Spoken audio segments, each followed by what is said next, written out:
Sí, Juan, te hago una consulta. Yo me quedé ahí con alguna inquietud con lo respecto a lo del autotrafo. ¿Podrás volver ahí a lo que estabas explicando antes? ¿Cómo me decías? ¿Te quedaste con una inquietud? Sí, de lo que estabas explicando recién, la última diapositiva del autotrafo, el Sí, arranque por autotrafo. coméntame. Eh, la Z de bloqueo, vos cuando haces el cálculo ahí, ¿no tenés que referenciarla también con la relación? Eh, ¿Podés referenciarla o no? Lo que haces es agarrar, yo puedo agarrar y aplicar, digamos, teorema de Thevenin, y yo de acá para acá no me importa nada, y sé que esto es una red que tiene una tensión nominal, que tiene una tensión y una impedancia, ¿no? Esta red de acá para allá. Y entonces calculo la Ujú. corriente de este lado. Entonces digo, acá la tensión que me proporciona esta red es A por, la tensión que me proporciona es A por esta red por la tensión de la red, ¿sí? Y entonces después calculo la tensión del motor, la corriente del motor, vamos a llamarla, es esta, es la U sobre la Z de bloqueo, que es A por U sobre Z de bloqueo. Y entonces después lo que refiero es esta corriente. La refiero, solo refiero a la corriente y la refiero a este lado. Y referir la Z se usa cuando vos querés evitarte este paso intermedio. ¿Me explico? Sí, está bien, Te va a dar entiendo. igual, obviamente, ¿no? Sí, lo que pasa, lo que me quedó patinando es la relación al cuadrado, que la relación entre las corrientes sea al Sí, cuadrado. Entré en señor, duda, es un por una buen, duda de máquinas uno más que de es un máquinas dos. buen punto. No, no, usted hizo una buena observación. La relación de corrientes es A, ¿sí? Como lo mismo que en el transformador. No pasa nada raro que sea al cuadrado. No es, la relación es A. Eso estemos todos de acuerdo. Que para transformar, cuando vos tenés el transformador, Sí, sí, sí, sí. la relación divide las corrientes por A, multiplica, para pasar para allá se multiplican por A las corrientes y se dividen las tensiones, ¿no? Eh, Ujú. bueno, pero además, como la tensión que te está entregando es A veces menor, la corriente es A veces menor. Entonces, o bueno, A veces, sí. Entonces, multiplicaste por A la, multiplicás por A la tensión y después la volvés a multiplicar para pasarla de un lado al otro del transformador. Por eso es que vos lo ves que baja al cuadrado.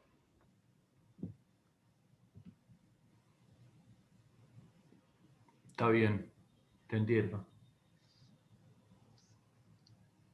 De hecho, ¿cuál es la relación? ¿Qué tenés que hacer para dividir? ¿Qué tenés que hacer para pasar una Z si vos tenés una impedancia de este lado del circuito? ¿Cómo la tenés que pasar para aquel lado? Por la relación al cuadrado, digamos. Exactamente. Entonces, la corriente que vas a ver del lado primario va a ser la tensión sobre Z por A cuadrado, ¿no? O sea que va a ser, mejor dicho, va a ser A cuadrado y U sobre Z, y esto va a ser A cuadrado, la corriente de arranque del motor normal. Llegás al mismo resultado, ¿no?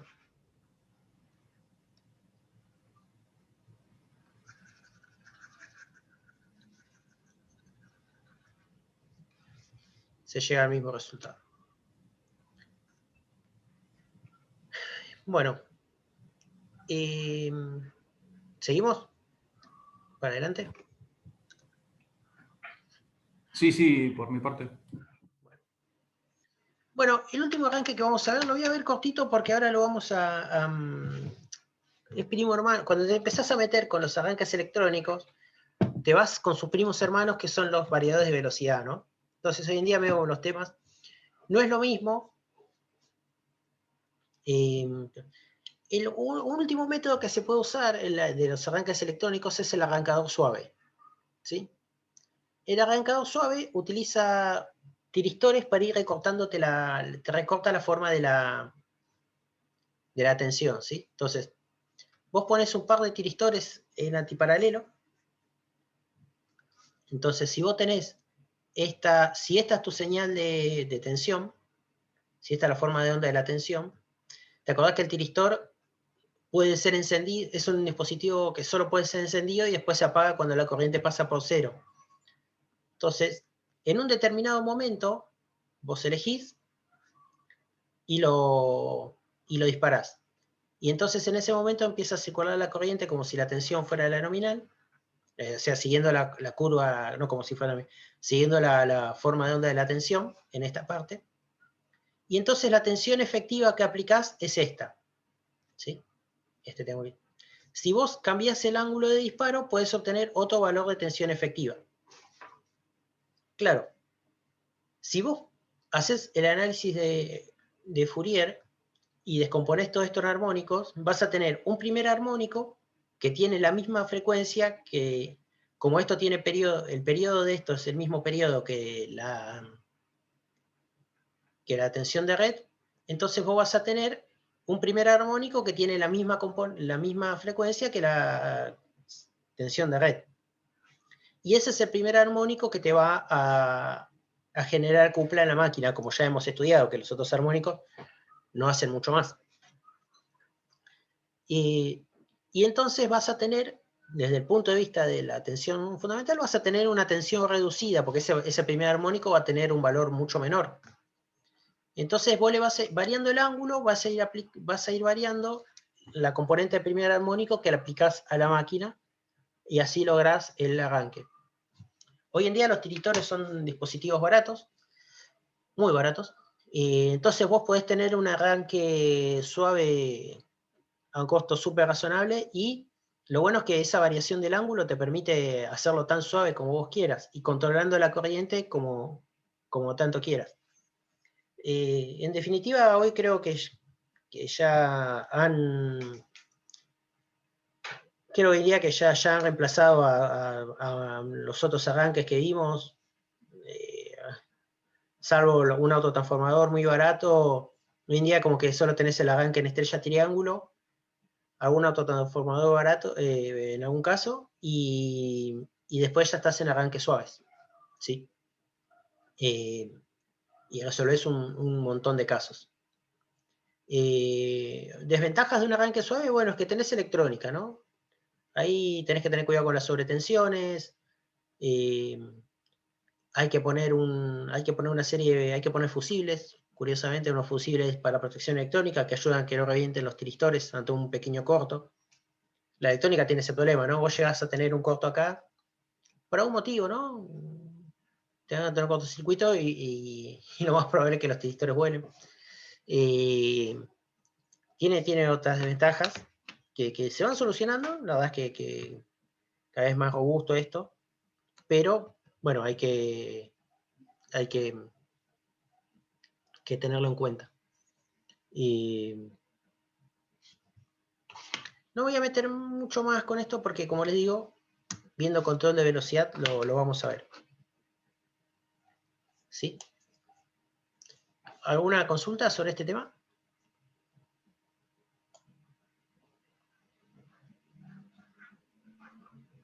No, por mi lado. Bueno. Voy a cambiar de diapositiva. Bueno, estas diapositivas no las subí todavía porque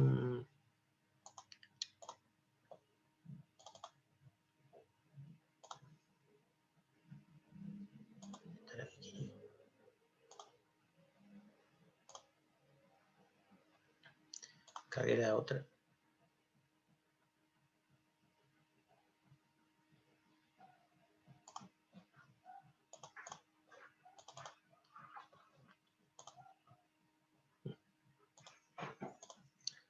Vamos a empezar a ver el tema de regulación de velocidad. Vamos a ver cómo llegamos en esta clase y si no lo seguiremos en la próxima. Es el primo hermano, ¿no? Del tema del arranque.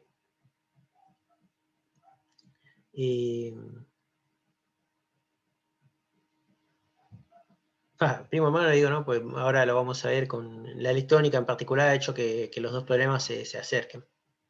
Y varias de las técnicas que se emplean para el arranque también tienen una variante en control de velocidad. En particular los arrancados electrónicos y las resistencias rotóricas adicionales. El principal problema que siempre han tenido las máquinas asincrónicas, a pesar de su sencillez y su robustez, es que son máquinas muy rígidas y no se puede cambiar su velocidad fácilmente. Ustedes, por ejemplo, recuerdan en la máquina de corriente continua, basta con que cambies la tensión del campo para cambiar la velocidad, por ejemplo, ¿no? O sea, variando el flujo de campo, entonces ajustando la corriente de excitación, vos podías cambiar la velocidad. Una maravilla, porque encima esa corriente esa tensión no realiza un trabajo, ¿no? Solo es para magnetizar la máquina. Entonces tenés un control de velocidad muy interesante en sus posibilidades. O tenías la máquina serie, por ejemplo, que tiene un rango de trabajo en un montón de velocidades muy distintas, ¿no? Por eso es que ese tipo de máquina se sigue utilizando como en forma de máquina universal en muchas herramientas. Las máquinas de corriente alterna son más rígidas en general, las máquinas prácticas, las máquinas muy usadas de corriente alterna. La máquina sincrónica es bastante rígida en el sentido de que su rango de trabajo nominal o práctico en el caso de la máquina sincrónica, son unos pocos puntos porcentuales, el resbalamiento típico, ¿no? Y siempre en un sentido, encima, como motor, es siempre en el sentido debajo de la velocidad sincrónica. Y ni hablemos de la máquina sincrónica, que vamos a ver después, que es la definición de la rigidez, ¿trabaja a la velocidad sincrónica o no trabaja?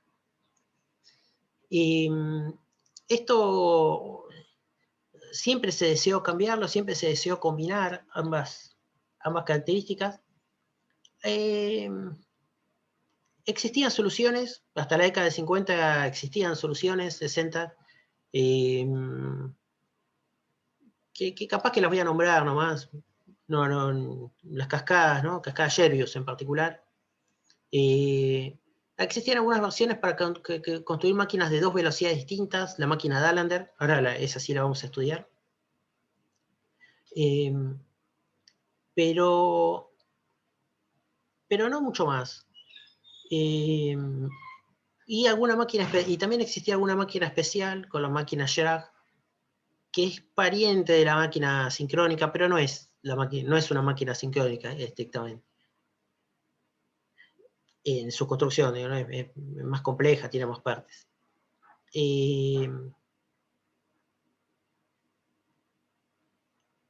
La aparición de los dispositivos electrónicos ha permitido lograr tener un control de velocidad práctico en la máquina. En verdad, lo vamos a estudiar, los controles electrónicos lo que hacen es, no cambian a la máquina, sino que cambian cómo la alimentan. El control más conocido hoy en día es el variador de frecuencia. Ya te lo dice, o sea, la máquina sincrónica se muere trabajando con un resbalamiento o una frecuencia, resbalando sobre la frecuencia nominal. Entonces, bueno, variamos la frecuencia. No hay más para hacer. Es complicado variar la frecuencia de la red. Hay bastante que hacer, pero bueno, se hace. Esta clase, la verdad es que no tengo esta diapositiva por algunos temas personales, no pude elaborarla más como quisiera. Voy a mostrar algunas diapositivas y otra parte, bueno, mostraré algunas partes de unos libros y iré explicando los gráficos, ¿sí? Primero vamos a ver métodos clásicos que no electrónicos, ¿no? Entonces, a ver, La velocidad de la máquina es la omega sincrónica por 1 menos S, el resbalamiento, ¿no? Entonces esto ya te lo dice. Esta ecuación te dice qué puedes modificar. Puedes modificar el resbalamiento o puedes modificar la omega sincrónica. ¿Y cómo puedes modificar la omega sincrónica? Obviamente que si cambiamos 2pi, el universo colapsa y es un poco difícil por ahora. O sea que solo podemos cambiar la frecuencia o el número de polos. Entonces acá tenés los 3 elementos que vas a tocar: resbalamiento, frecuencia y polos. Cada una de estas alternativas te va a generar soluciones propias de control de velocidad.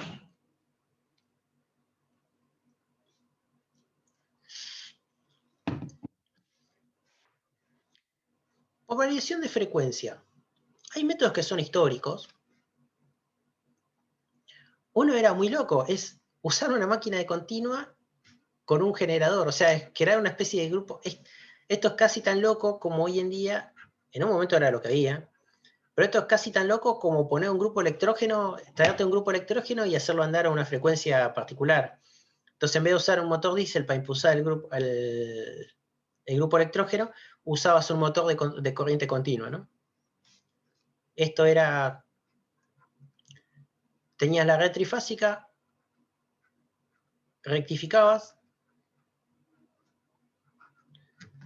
alimentabas una máquina de corriente continua, le controlabas la velocidad de campo para cambiarle la velocidad, alimentabas un generador sincrónico, con esto volvías a crear una red trifásica y alimentabas la máquina sincrónica trifásica. Tenías 3 máquinas de la misma potencia, para que te des una idea.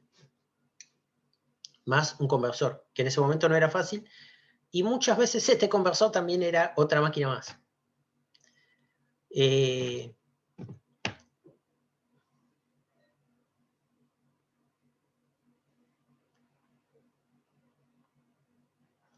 Motor de continua y máquina bobinada acoplada es una variante de la anterior. Cascada Shelbyus se llama esto. Esto lo vamos a ver en forma, cuando máquina, lo vamos a ver como un tema particular que se llama DeFig, máquina doblemente alimentada como generador, al cual hoy en día este tema esta forma de variar se llama cascada Shelbyus. Era una opción que antes era una cosa muy de nicho para algunas aplicaciones, y hoy en día es la base de la generación eólica. Entonces es un tema que a mi entender merece que le demos un capítulo. Distintos tipos de convertidores, distintos tipos de convertidores.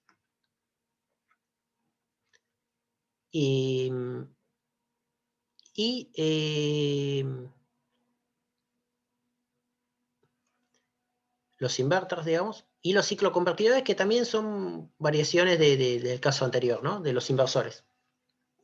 Estos métodos son todos por variación de frecuencia.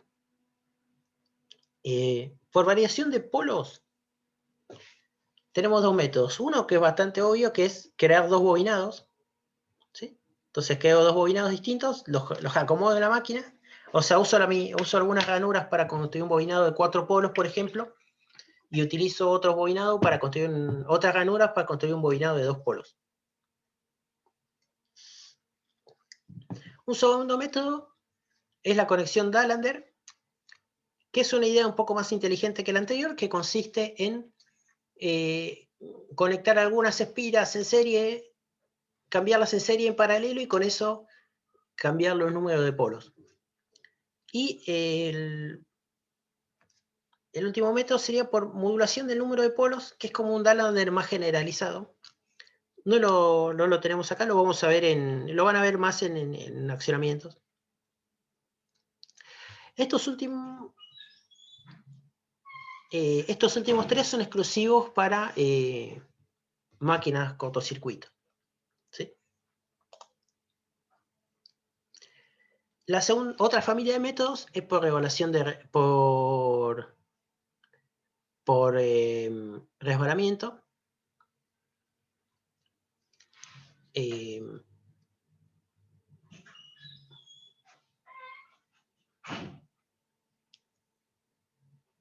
tenemos aumentando simplemente el resbalamiento en un rotor bobinado y acoplando una máquina de continua al eje, no lo vamos a ver, es también una cascada, son los métodos de cascada, no lo vamos a ver, también un método histórico.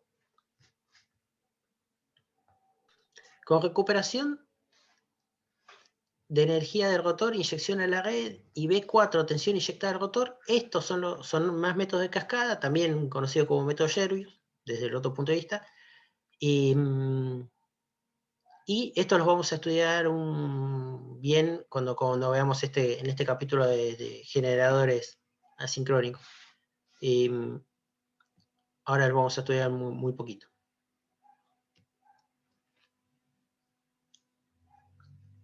Bueno, quiero ir a los métodos de polos primero y ahora me van a permitir saltar el apunte.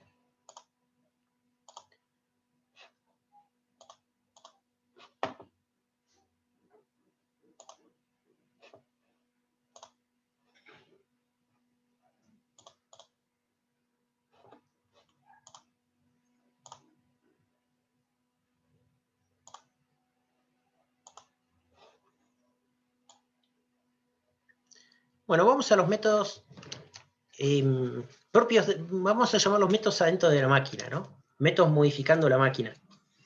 Que son los métodos de variación de polos. Bueno, el primero de ellos es bobinados independientes. Entonces, la idea, como te decía, destinarse algunas ranuras para una velocidad, otras ranuras para otra velocidad. Ventajas, puedes obtener varias configuraciones, varias velocidades. Desventajas, es solo alguna relación de velocidades, ¿no? ¿Ves, por ejemplo, acá tenés dos velocidades, una alta y una baja? No vas a obtener más que eso, ¿no?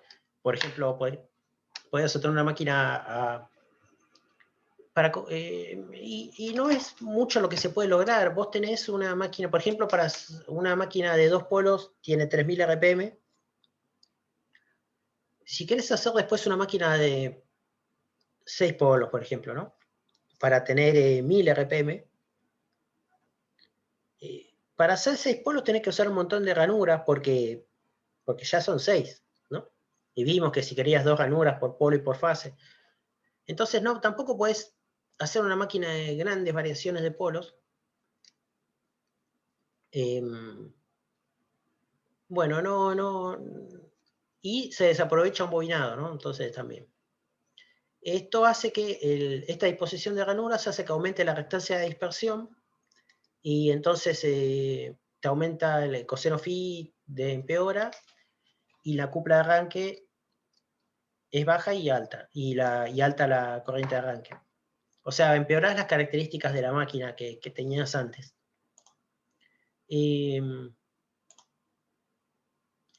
Uso de esta configuración, pocos, pero suelen estar, me gusta a mí ver, en el lugar donde vi todas las combinaciones posibles, son en los lavarropas.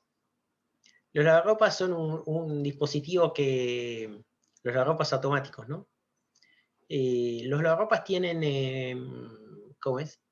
Tiene que hacer lo siguiente, ¿no? Uno le pide que trabaje a baja velocidad lavando la ropa y a alta velocidad para centrifugar, ¿no? Yo no sé cuántos de ustedes, bueno, creo que todos ustedes ya más o menos deben estar, no todos le deben lavar la ropa a la mamá, pero igual aún así en su casa lo deben prestar atención, deben tenerlo y saben más o menos cómo funciona, ¿no? Espero. Entonces, vos le estás pidiendo dos cosas muy distintas. Cuando estás lavando, tiene que girar muy despacito. Y cuando estás centrifugando, querés que gire, por ejemplo, algo así como que en un momento le pedís que gire a 10 RPM y en otro momento te gustaría que gire a 1200, por ejemplo, para centrifugar bien. Entonces ahí los fabricantes, y además le pedís al fabricante, y además que sea barato, no querés gastar 150.000 pesos en un lavarropa, que los hay. Entonces los fabricantes ahí utilizan muchas soluciones ingeniosas de este estilo, y en alguno que vi, tienen doble bobinado, por ejemplo. ¿Sí?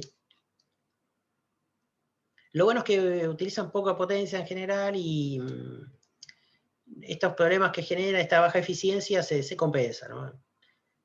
En especial en Argentina, que la electricidad es relativamente barata, o está muy subsidiada. Bueno, otra solución que también se usa en los lavarropas, a veces, es la conexión Dallender. La idea de la conexión Dallender es modificar las conexiones externas de las bobinas para cambiar su configuración.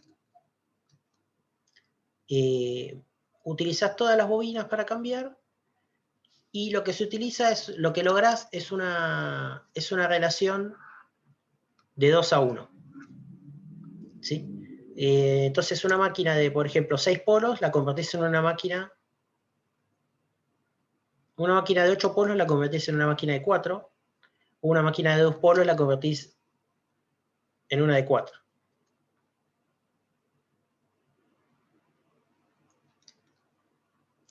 Luego, bueno, no tenemos velocidades intermedias, ¿no? Es un poco de limitación.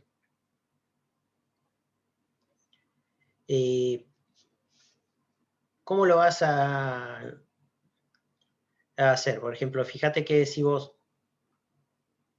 si este es un bobinado, entonces la corriente entra y sale por acá, y este es otro bobinado y la corriente entra y sale por acá. Bueno, vos podrías agarrar y conectar acá los tenés conectados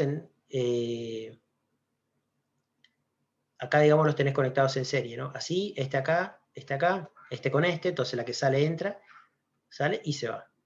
Entonces vos podrías, la misma bobinado, donde este es donde acá los arcos estos que dibujo son el bobinado, vos podrías conectar que entre por acá, por acá, y que salga por acá. Mantuviste los mismos bordes, pero cambiaste los bobinados, mantenés el bobinado interno, pero cambiás la conexión de bornes, y entonces, fíjate que ahora este con este están en fase, entonces el polo, esto es un solo polo, y esto es otro.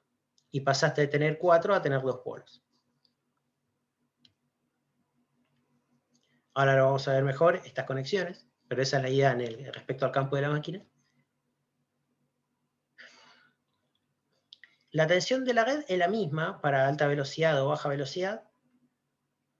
Entonces las conexiones son conectar en serie, en paralelo, y en estrella o en triángulo. Las cosas que son las variantes que vos podés hacer, ¿no?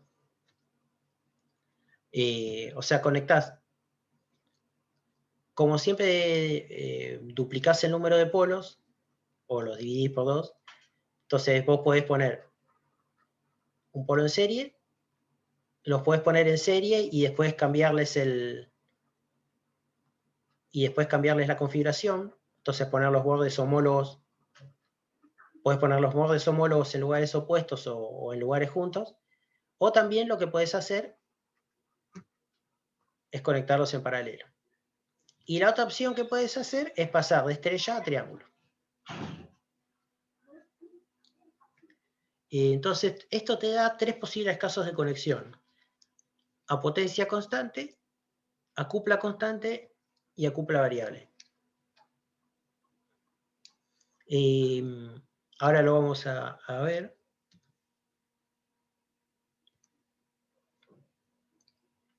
¿Cómo sería una conexión AP constante? Bueno, para baja velocidad vas a tener 6 bobinados, por ejemplo. Para baja velocidad los pones en paralelo. ¿Sí? Entonces, este está polarizado de la misma forma que este con este y este con este, las corrientes están igual. Y para alta velocidad los pones en serie, y entonces al ponerlos en serie alternás los... En este lugar tenés ves que acá vas a tener un polo, otro, y en cambio acá tenés uno, otro. Tenés 3 polos a 6 polos. Bueno, con esta cantidad, ¿no?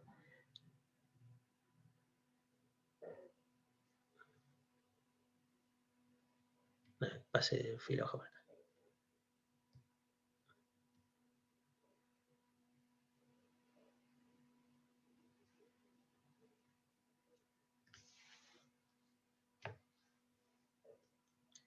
Entonces, por ejemplo, para una máquina de 4 polos, estos serían todos los casos posibles, ¿no? De los cuales el que vimos anterior es un ejemplo.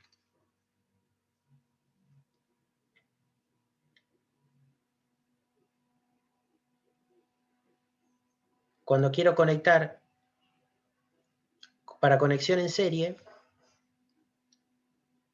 conecto los bobinados siguiendo este recorrido. Entonces,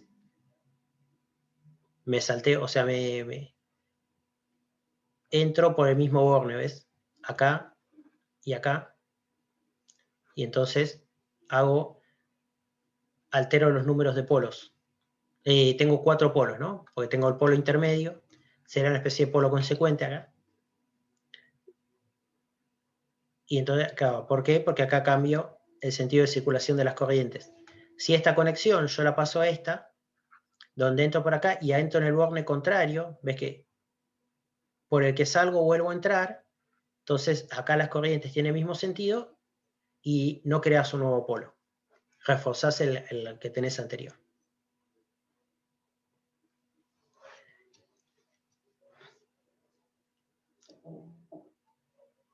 Como tenés en la primera conexión tenés más polos, bajás la velocidad y como la corriente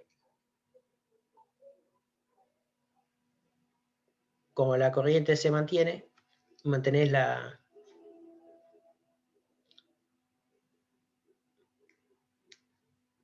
cúpula.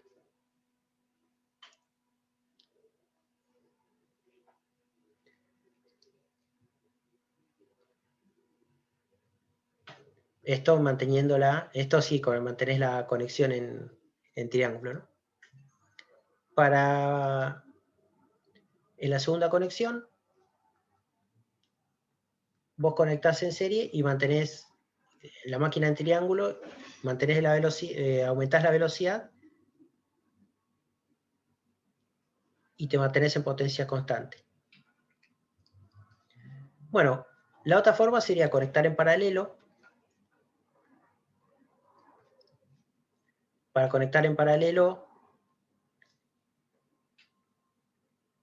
conectado de esta forma, la corriente entra por estos bornes, entonces tenés la misma cantidad de polos que en el caso 1 y tenés la velocidad baja, ¿sí? Y acá lo que mantenés es la potencia constante entre conexiones. Ahora vamos a ver por qué hablamos de potencia y de corriente constante, ¿sí? Y después cuando conmutas, simplemente conmutas el borde que entra, ¿no? En la conexión en paralelo.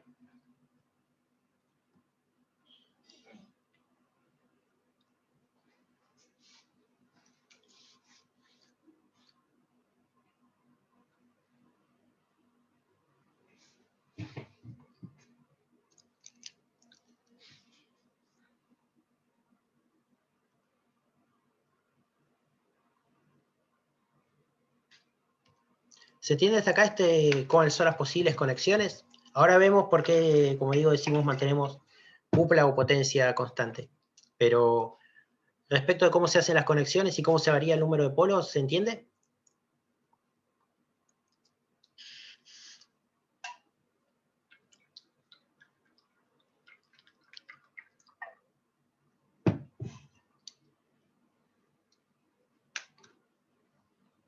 Sí.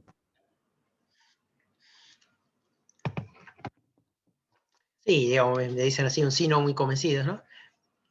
Es pensar cuando estás haciendo los desarrollamientos, es generalizar la idea de cómo conectar los desarrollamientos, ¿no? Vos sabés que, te acordás que cuando vos hacías los desarrollamientos, vos sabías que en el fondo calculabas el paso de la bobina y después vos tenías todas las bobinas, en esta forma muy simplificada, que sabías que tenías que ocupar todas las ranuras. Y después, en base a la cantidad de polos, vos decidías el número Q, que era bobinas por polo y por fase.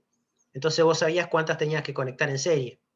Y fíjate que Q era por polo y por fase. Entonces, si cambias el número, si vos querés cambiar el número de polos, tenías que cambiar la cantidad de bobinas que conectabas para formar el polo. Esa es la idea, ¿no? Estás variando el Q, chica. Y lo que haces acá es entonces, claro, conectás dos bobinas, cambiás el número de bobinas por polo y por fase, y entonces lo haces conectándolas en serie o en paralelo.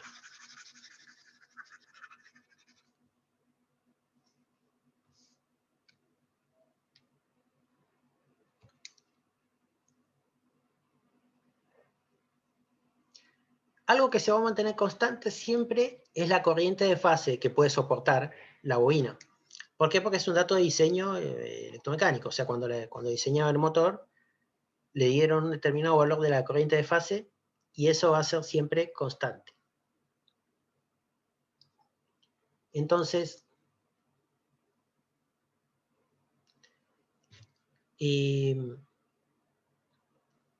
cuando yo voy a conectar en B va a ser el caso de... ¿Cómo era este diagrama? Llamamos B.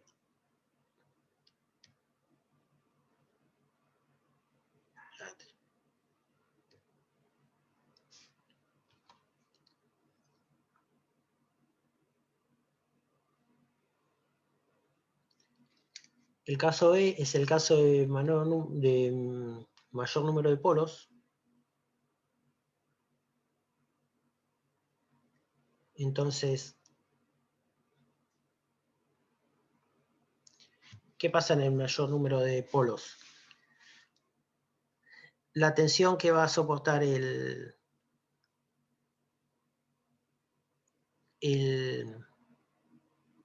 la potencia que va a entregar el bobinado va a ser raíz de 3, la tensión de línea, por la corriente de línea en el caso B, por el rendimiento de este bobinado, por el coseno phi de este bobinado, que todos sabemos que depende el rendimiento del coseno phi depende del bobinado que haya construido. Y en la conexión A, que es la conexión de mayor número de polos, en la conexión de mayor número de polos, voy a tener raíz de 3 la tensión de la línea por la corriente del caso A por el valor del arrollamiento, por la eficiencia del arrollamiento por el coseno phi. Fíjate que en todos estos casos que trabajamos acá, la corriente siempre es la misma. Acá lo hago en conexión, son los dos casos a conexión triángulo o los dos casos en estrella, donde además esto es donde agarro y los tengo, como la corriente es en serie, es la misma en ambos bobinados, acá también es la misma en ambos bobinados que en el caso anterior, y en los dos casos en paralelo, la corriente también a mí, porque precisamente mantengo el paralelo, ¿no? La corriente se divide en dos acá, y acá también se divide en dos, nada más que cambian los bornes por donde entra y sale.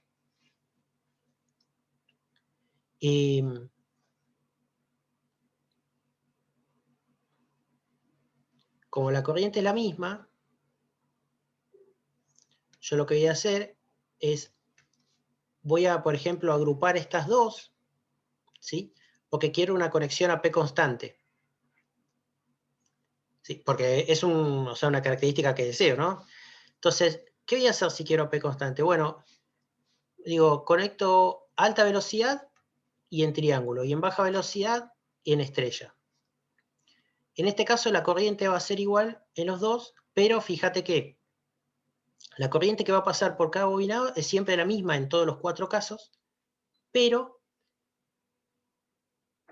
la corriente de fase, acá la corriente que entra a la máquina, mejor dicho, la corriente de línea, es el doble en el caso baja velocidad y triángulo, baja velocidad y estrella, que en el caso alta velocidad y conexión en serie.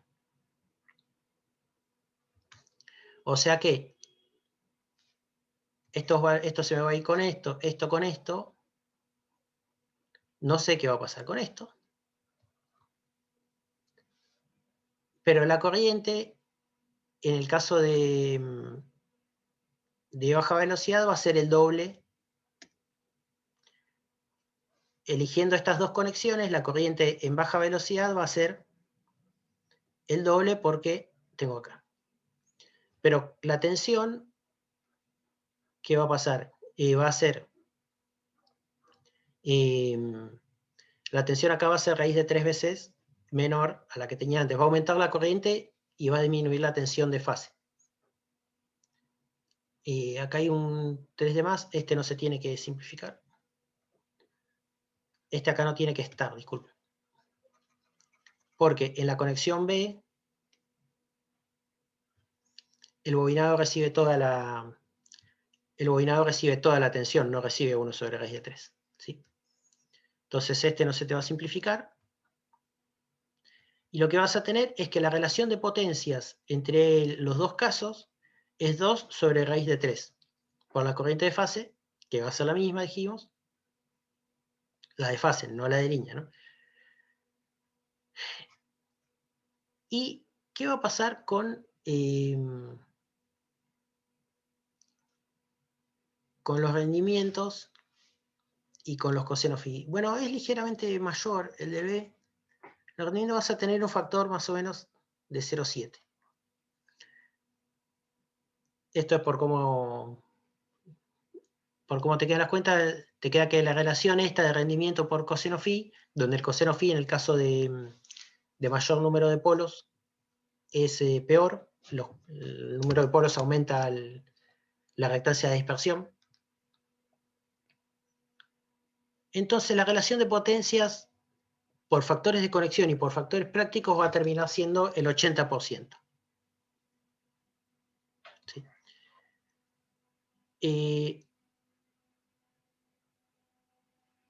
De esta forma,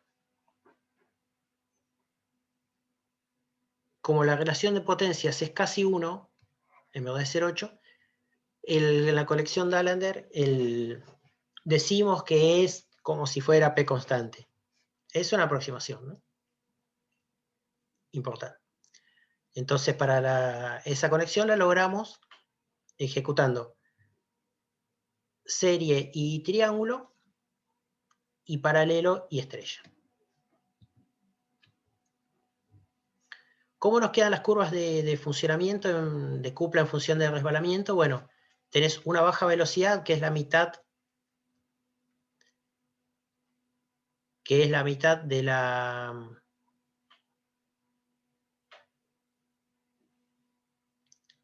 otra. Acá... Claro, ese eje es velocidad, ¿no? Y el de abajo es cupla. Sí. Es omega y T. Ahí está. Sí, señor.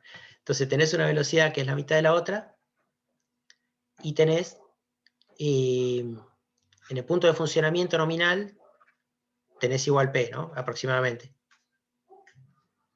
Mejor dicho.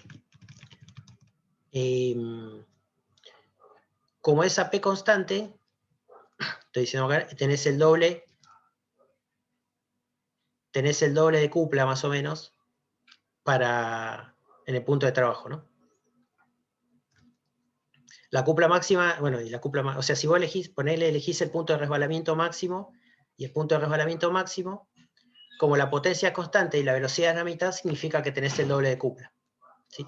En particular, lo que tenés es aproximadamente es 1,6, porque estaba multiplicado, no es, porque dijimos que la relación de potencias en la práctica termina siendo 0,8.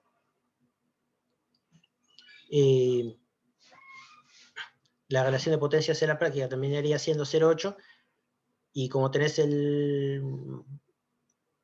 pero tenés el doble de velocidad, la cupla es 1,6 veces nada más mayor.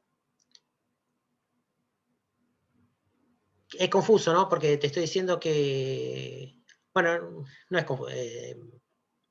Esto vale, yo acá elegí para ilustrarlo el punto de P máxima, ¿no? Vos en verdad tendrías que elegir el punto de igual resbalamiento, ¿no? Dos puntos de igual resbalamiento van a tener van a tener valores de cupla que van a estar en esta relación de conexión.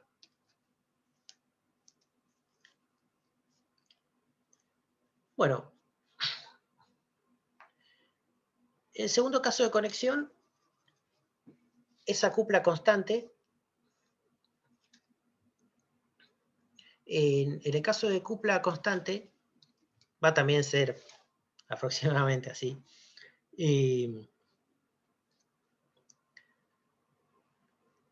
Tenés una conexión que es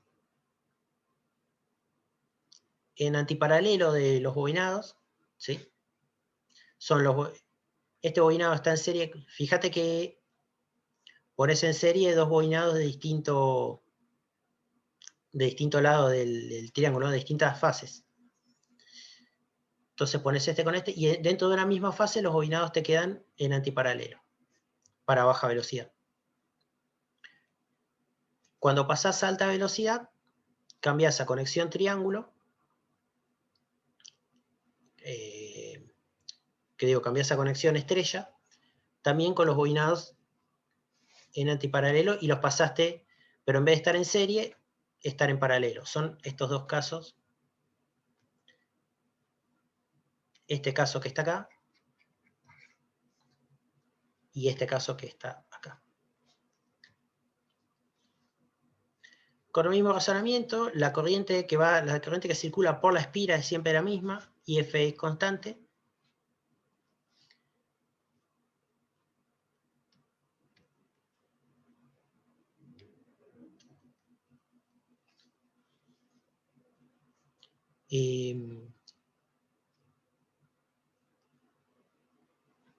Entonces, pero claro, en el caso de alta velocidad, en estrella, ahí es cuando tenés más corriente.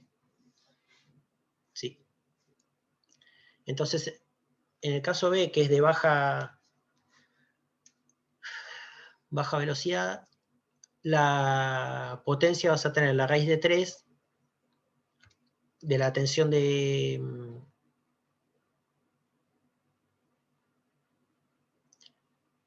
Acá de vuelta hay un raíz de 3 que está mal. Este fui yo que metí la pata hace un año, pasé estos apuntes y... Sí, por meter dedo loco, no... No, ¿cómo es? Por pasar los apuntes. El año pasado tuvimos que hacerlos todos semana a semana, ¿no? Los hacíamos porque nos agarró la pandemia. Y ¿Cómo? Yo entiendo que esa fórmula está bien. Lo que se refiere a raíz de 3 y 2 es que en baja la línea de fase es raíz de 3 veces, la corriente de línea es raíz de 3 la de fase, y en alta tiene que ser el doble porque se divide en dos bobinados para mantener la potencia. Exactamente, eso sí, sí. Pero por eso todo el raíz de 3 se va en todo eso y queda solo... O sea, está bien la fórmula. No, lo que el profe dice es que los raíz de 3 están de más. Puede ser no, porque es potencia trifásica. No, claro, esta I-fase, la gracia es que esta I-fase es siempre la misma, ¿eh? Claramente, tiene que ser la misma. Entonces, por ser la misma, cuando tú lo haces en baja, la de línea es raíz de 3, la de fase. Y cuando lo haces en alta, la de línea tiene que ser 2 veces la de fase para que pueda dividirse entre los dos bobinados igual. Claro. Eso es lo que yo veo. O sea, que realmente la fórmula está bien. Bueno, mira, interesante que...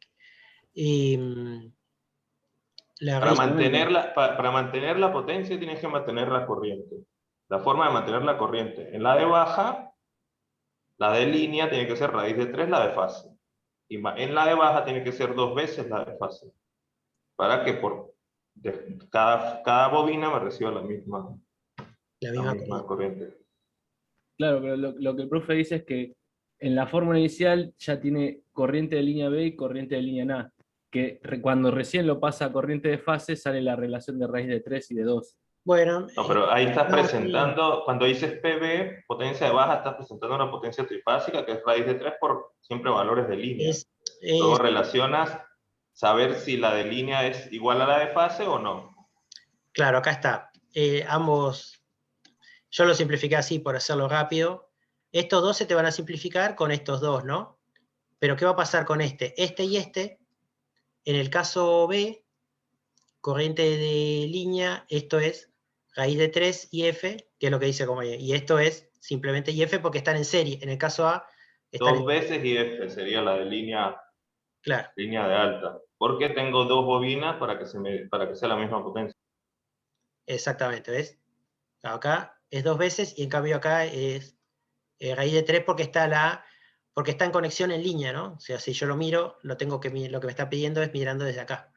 Entonces acá la corriente de línea es raíz de 3, la I de fase. Ay, no es esta. Esta es raíz de 3 IF, ¿no? Porque esta corriente es IF, que es la que conocemos siempre, ¿no? De electrotecnia. En cambio acá, la corriente de línea es 2 veces, porque tenés IF acá y F acá, ¿no? Exactamente, entonces ahí es cuando esa fórmula, me imagino, por ahí llega. Claro, se simplifica la raíz de 3 y aparece un otro raíz de 3.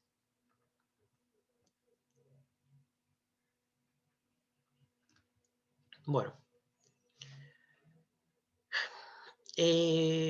Acá vuelven a aparecer estas consideraciones técnicas. La relación de potencia se te invierte y aparece el factor 0,7 de relación de rendimiento y coseno phi. ¿Sí? Y entonces tenés que la relación de potencias es 0,6. ¿Sí? ¿Y qué pasa con la relación de cuplas?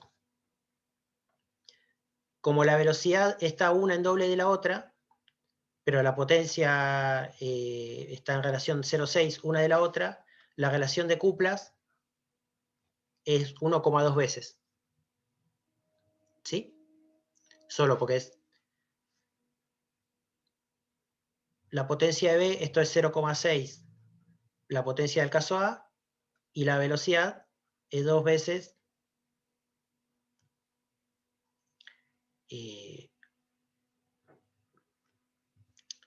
acá cuidado, que obviamente que la cupla de esto es así, ¿no? PB sobre omega B, esto es la cupla, esta es la cupla del caso B, y esta es la cupla del caso A, ¿no? Entonces, la potencia del caso B es 0,6 la del caso A, la velocidad del caso A es 2 veces, no lo voy a poner, no lo voy a expresar. La velocidad del caso A es la velocidad del caso A, de alta.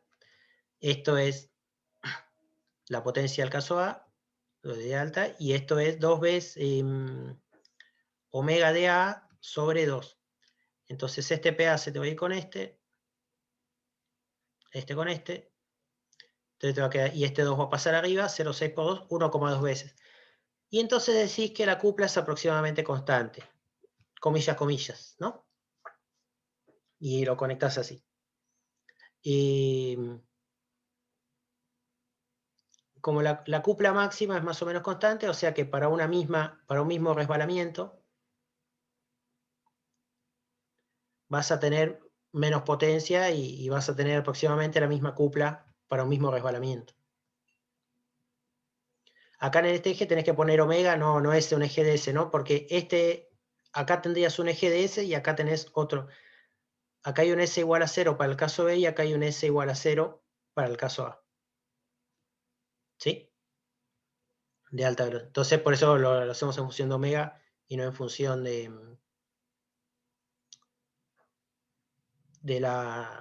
resbalamiento. Bueno, ¿se entendió más o menos el caso de Allender? Ya los van a volver más locos en accionamientos con los polos variables y algunas cositas más también. Importante esto, bueno, es saber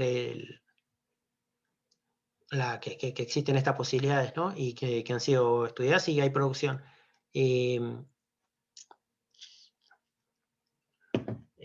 Como les decía, esto tiene, bueno, algunos usos en la industria. Hay algunas máquinas de proceso, ¿no? Que tienen 2 velocidades y usaban esta conexión. Por ejemplo, algunas amasadoras, he visto que tienen dos velocidades, una alta y una baja, ¿no? Entonces esto, por ejemplo, servía bien.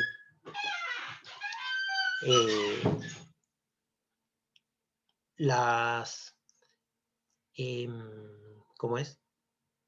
Sí, bueno, hay otras máquinas de proceso, esa es la que recuerdo haberlas visto. Las amasadoras grandes consumen potencia, bien. Bueno, ustedes vieron que mover una masa no es tan fácil, ¿no? Imagínense un batch de 300 kilos de masa, tiene máquinas bastante importantes. Y como les digo también, se ha usado en los lavarropas, los antiguos. Obviamente va cambiando porque los consumidores exigen más prestaciones, entonces que la velocidad alta exige que cada vez sea más alta y la baja cada vez más baja. Entonces eso, pero los lavarropas antiguos lo usaban. ¿Consulta sobre esto o un comentario que alguien quiera hacer?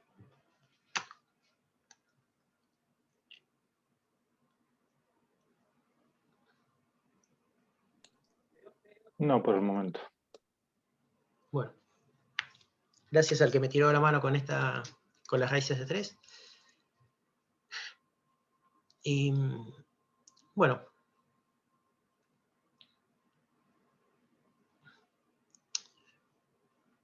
De los métodos, vamos a cerrar hoy con métodos de variación de resbalamiento.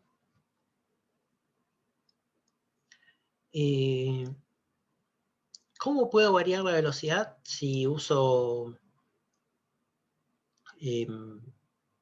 resistencias adicionales? Bueno, la idea es que, ¿se acuerdan que las curvas de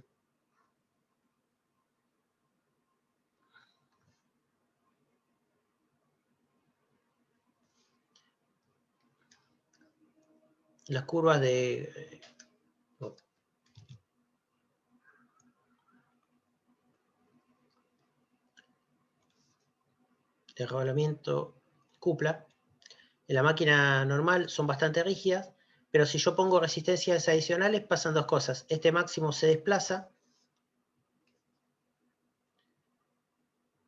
Este máximo se desplaza y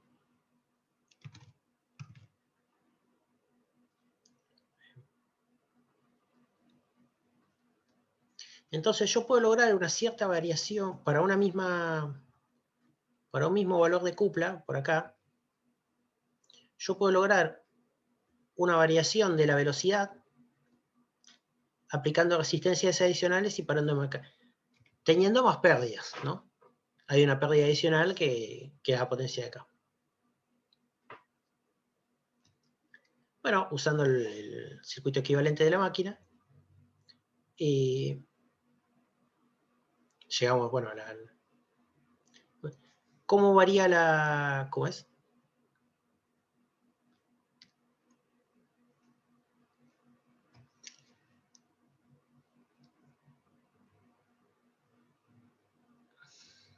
Para mantener entonces, ¿qué es lo que sucede para mantener esa cupla? Lo que termina pasando es que aumenta el resbalamiento, ¿no? Y al aumentar el resbalamiento bajamos la velocidad. El tema es que esta variación de velocidad se logra a base de perder energía, ¿sí? Se acuerdan que la potencia de campo, que es la que se consume en esta resistencia adicional, la potencia de campo se descomponía en dos partes, que era S por la potencia de campo, que eran las pérdidas en el cobre, y la potencia electromecánica, que era 1 menos S, la potencia de campo. Y esto nos daba T por omega de campo. La cupla por... a cupla constante, que es el caso que estamos analizando, y la potencia de campo es constante, entonces la que tiene que aumentar es esta. Si esta es constante y esta baja, esta tiene que aumentar para que esto se mantenga constante.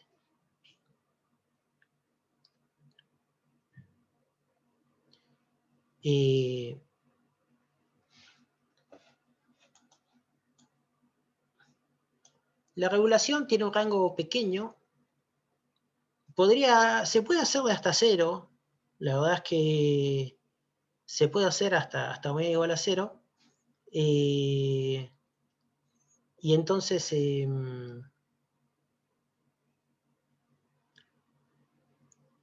tiene algún uso donde a uno le puede interesar, ahora lo vamos a comentar. O sea, si vos acá pusieras una...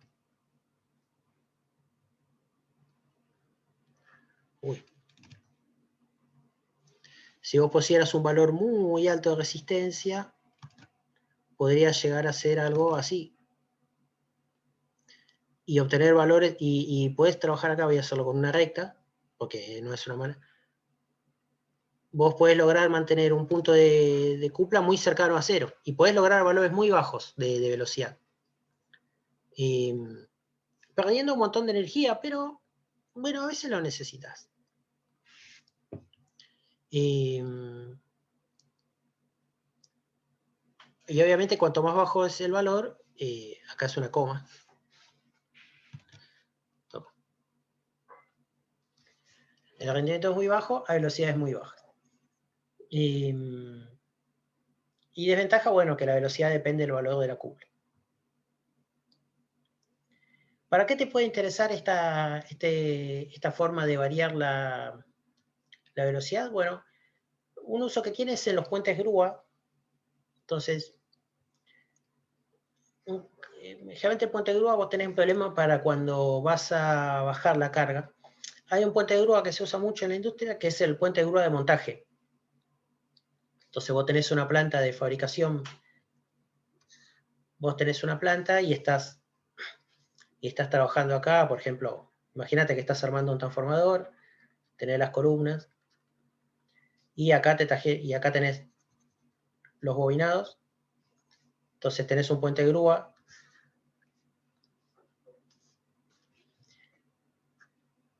El puente de grúa lo subís con una velocidad, lo trasladás, nos concentramos en el motor de izaje, ¿no? Lo trasladás, y cuando llegas acá y lo bajás, la última parte que la querés bajar, la última parte que querés que baje, al final querés un control muy finito de la... Querés un control muy finito y querés trabajar a una muy baja velocidad para hacer montaje. El montaje es delicado, ¿no? Entonces agarrás y en ese momento conmutás el motor de tener un punto de tener su característica natural, le conectás un valor de resistencia muy alto y trabajás despacito. Total, son unos segundos, unos minutos, ¿no? Es más, el costo de energía acá es totalmente ridículo respecto a la operación de montaje. Esto incluso tiene una ventaja es que cuando la carga está bajando, pasás al modo de este lado, ¿no? Entonces, empezás a trabajar como freno. De este lado trabajás como freno y la velocidad no te varió mucho y la carga baja sola y consume la energía en la resistencia adicional. Entonces, cuando sube la subís a baja velocidad y cuando baja la bajás a baja velocidad con el freno, ¿no? Usando esta resistencia adicional muy elevada.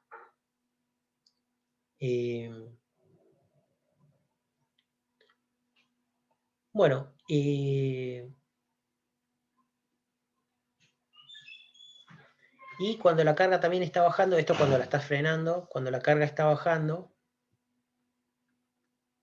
la cupla, cuando la carga baja en el puente de grúa, la carga empieza a actuar como un generador, ¿no?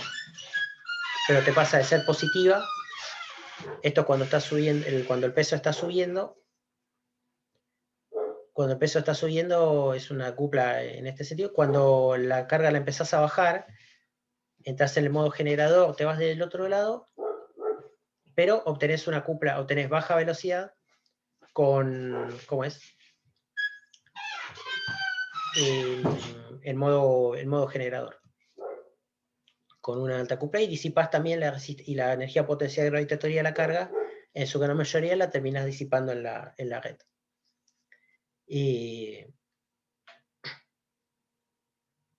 Bueno, y tiene algunos usos más esta forma, no tantos, pero existe y es usado.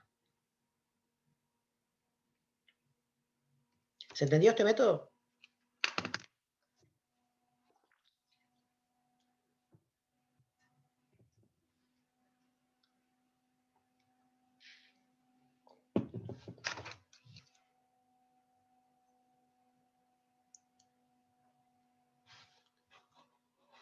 ¿Están ahí, chicos?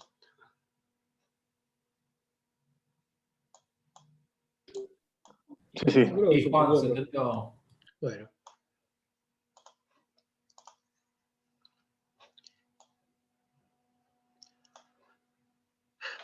Esto es un método histórico, método de Kramer y método de Sherbius. No los vamos a... Por eso no pasé la diapositiva, porque esta la quería sacar. Lo vamos a estudiar en el nuevo, en el otro capítulo. Pero básicamente acá la idea es recuperar esa resistencia.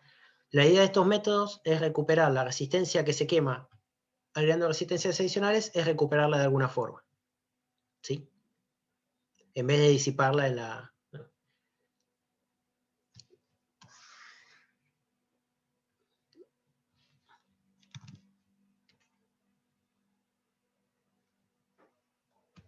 O sea, no vamos a ser tan estrictos. Vamos a hacer así.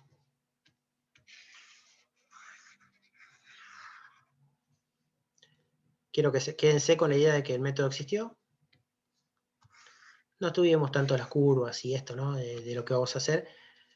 Queden con la idea de que, bueno, que era posible, ¿no? En vez de recuperar, en vez de quemar la energía en las resistencias, vos la podés rectificar, inyectársela a una máquina de continua y aplicársela al eje. Y entonces que te ayude, que esa máquina te ayude a empujar la carga y entonces usas un mejor uso de la resistencia que estás quemando.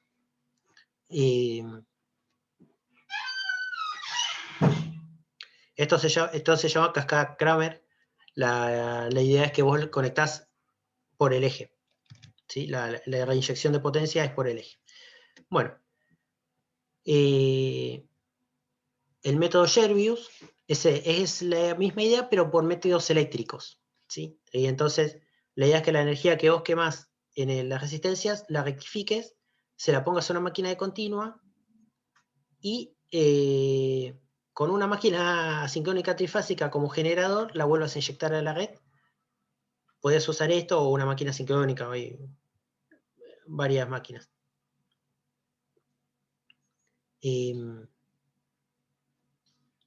Esto sí, los gráficos no.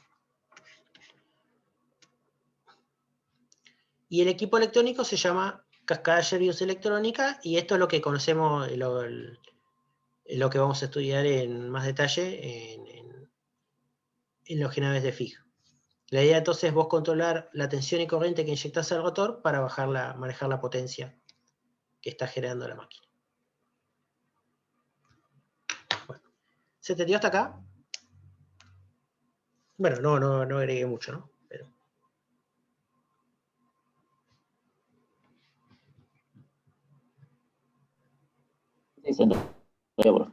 Bueno, vamos a dejar para la clase siguiente las formas electrónicas, la variación de velocidad por métodos electrónicos, que es claramente el método más usado modernamente, y lo vamos a estudiar con más detalle, los distintos tipos de convertidores y lo que se busca con todos ellos. Así que yo diría que hoy cortemos por acá. Y